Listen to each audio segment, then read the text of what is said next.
I'm so pleased to be back with you again. How many of you may listen to Garrison Keillor, the Prairie Home Companion? Okay, now, you know Dorothy's Chatterbox Cafe? That's one of his bogus commercials. And when he talks about Dorothy's Chatterbox Cafe, he describes it as your home away from home if you were brought up that way.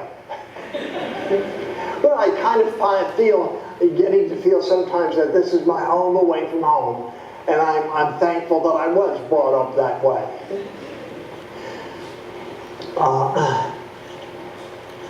The gospel reading for this morning,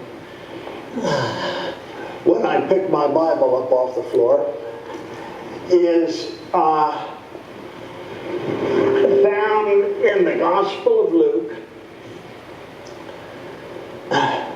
reading from chapter 8, beginning with verse 26. I'm reading from the Messiah, which is Eugene Peterson's paraphrase. And that's not what's printed in your bulletin. So if you're looking there to follow along, good luck to you. They sailed on to the country of the Gerasenes, directly opposite Galilee. As Jesus stepped out onto land, a madman from town met him. He was a victim of demons. He hadn't worn clothes for a long time, nor lived at home. He lived in the cemetery. When he saw Jesus, he screamed and fell before him and bellowed, "What business do you have messing with me? You're Jesus, Son of the High God. But don't give me a hard time." The man said this because Jesus had started to order the unclean spirit to come out of him. Time after time, the demon threw the man into convulsions. He had been placed under constant guard and tied with chains and shackles, but crazed and driven wild by the demon, he would shatter the bonds.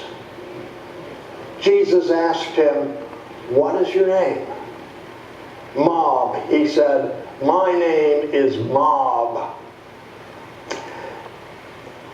He said because many demons afflicted him, and they begged Jesus desperately not to order them to the bottomless pit. A large herd of pigs was browsing and rooting on a nearby hill. The demons begged Jesus to order them into the pigs. He gave the order. It was even worse for the pigs than for the man. Crazed, they stampeded over a cliff into the lake and drowned. Those tending the pigs, scared to death, bolted and told their story in town and country. People went out to see what had happened. They came to Jesus and found the man from whom the demons had been sent, sitting there at Jesus' feet, wearing decent clothes and making sense. It was a holy moment. And for a short time, they were more reverent than curious. Then, those who had seen it happen told how the demonic had been saved.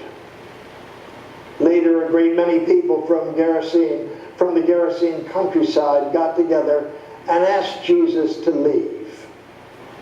Too much change, too fast.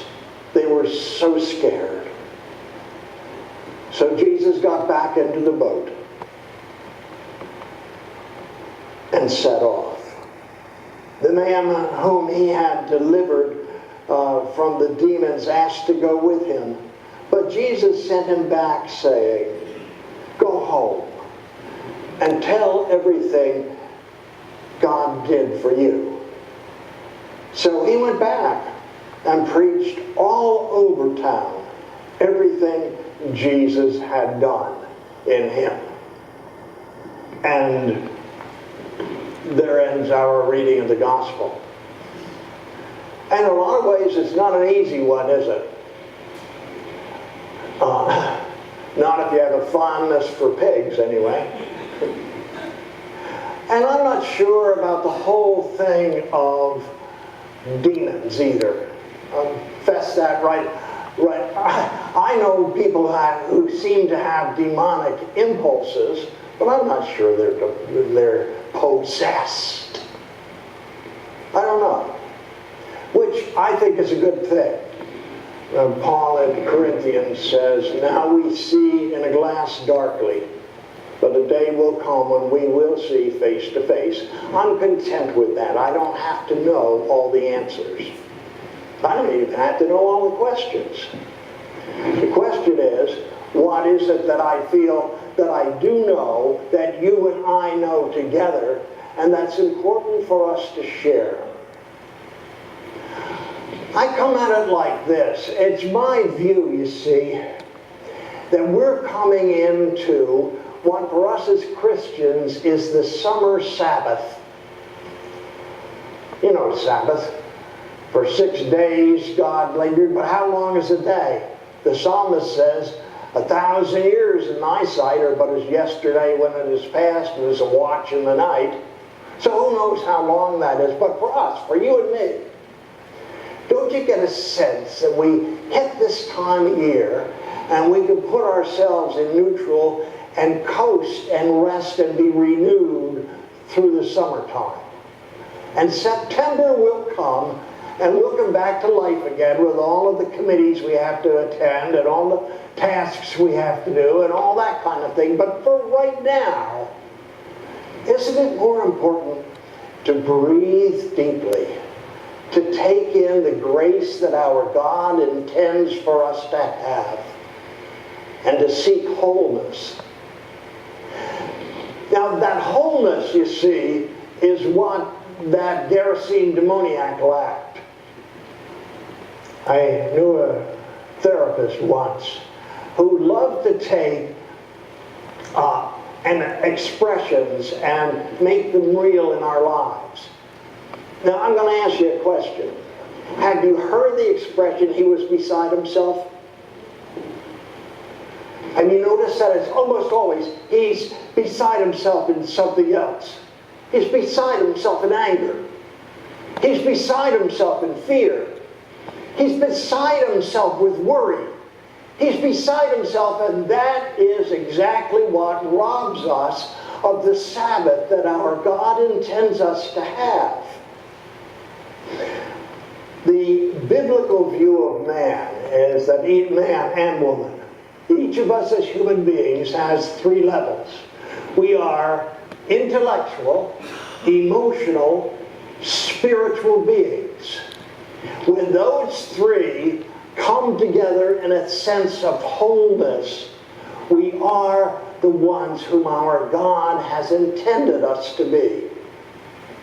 And would to God that we could be that way 24 hours a day, 7 days a week, week after week after week, and we can't. Or at least we don't, it seems to me.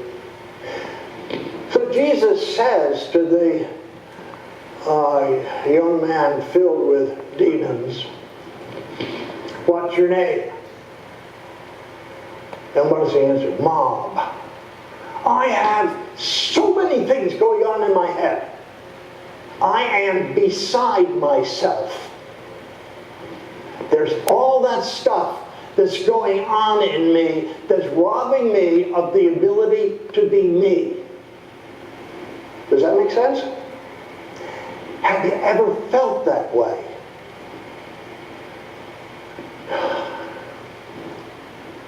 That's what Jesus is trying to address here. Because, you see, God's gift to us is a life that was intended to be filled with a sense of wholeness, where all of the bits and pieces come together into one. Which, incidentally, is what the word shalom means. Shalom doesn't just simply mean the absence of conflict. It means when everything in your life is in the right place. A couple of years ago, when Nancy and I moved from Leroy into Ladder Road, a condominium, we went through a period of time when we knew nothing about Shalom. Because we didn't know where things were. I didn't know where the can opener was. I didn't know where the coffee pot was. I didn't know where my toothpaste was. When you're in a place in your life where you don't know where things are, you're beside yourself. You're not together. You don't have that oneness that our God wants us to have. And gradually over a period of time, though, it got, you know how I knew that that Shalom was being restored?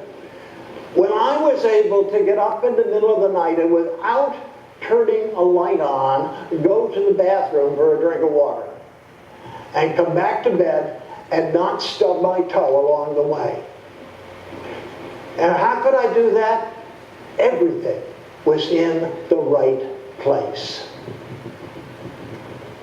Now, that's exactly what this young man discovered because of Jesus' presence.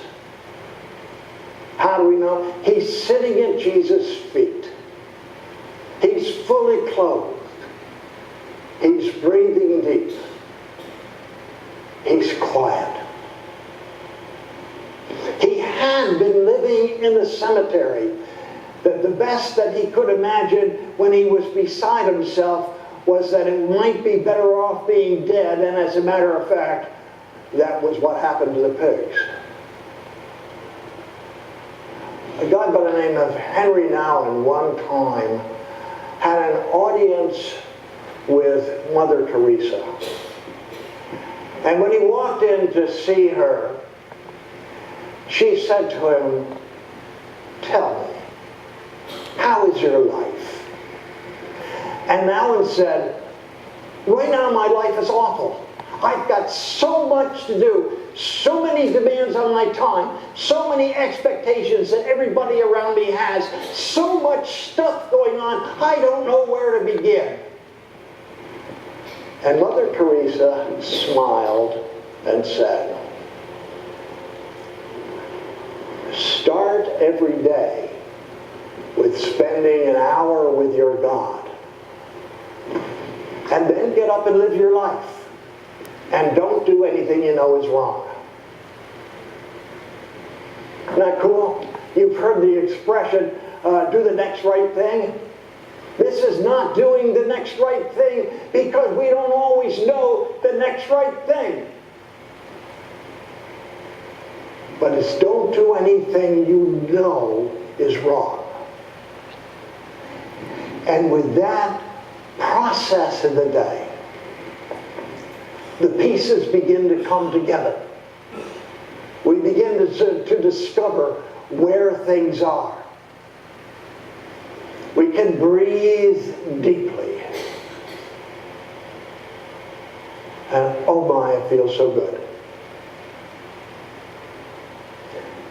Now, you know, the story goes on, the account goes on, and reminds us that not everyone is comforted when they're in the presence of healing grace. It can remind us of what we don't have. And that can be frightening. And so when the villagers come by to see what's going on, they conclude that this is more than they want to have to deal with. And they ask Jesus to leave. And he does. Isn't that sad? I feel so sorry for them. Because the bottom line is that Jesus wants for us what the Father wants for us. that we have those integrated lives in which our thinking, our feeling, our spirituality all fit together in a bit of wholeness, so that we're one, so that we can live in shalom, where everything in our lives are in the right place. The man says to Jesus, I don't want to have to live like this. Confronted with those kinds of fears, having those people suspicious of me all the time, wondering whether or not I'm going to go off my rocker again. Let me go with you. And Jesus has that wonderful response. Sorry, that's not possible, practical, feasible. Tell you what you do. Stay right here. But tell people what God has done for you. And in the recounting of what God has done for you, you will discover the sense of peace that you have right now can and will continue with you. And you'll become more confident in it. And the peace that God our Father wants for each of us will continue to abide in you and grow. Well, that sounds like what you and I are about as a church, doesn't it? We gather on a Sunday morning. We give ourselves the opportunity to spend time with our God. We fess up to who we've been and who we've not been. We share the peace. We ask for an opportunity to declare what God has done in us and through us and for us. And as we do that, the peace of God, which surpasses human understanding, abides in us and grows. Thanks be to God.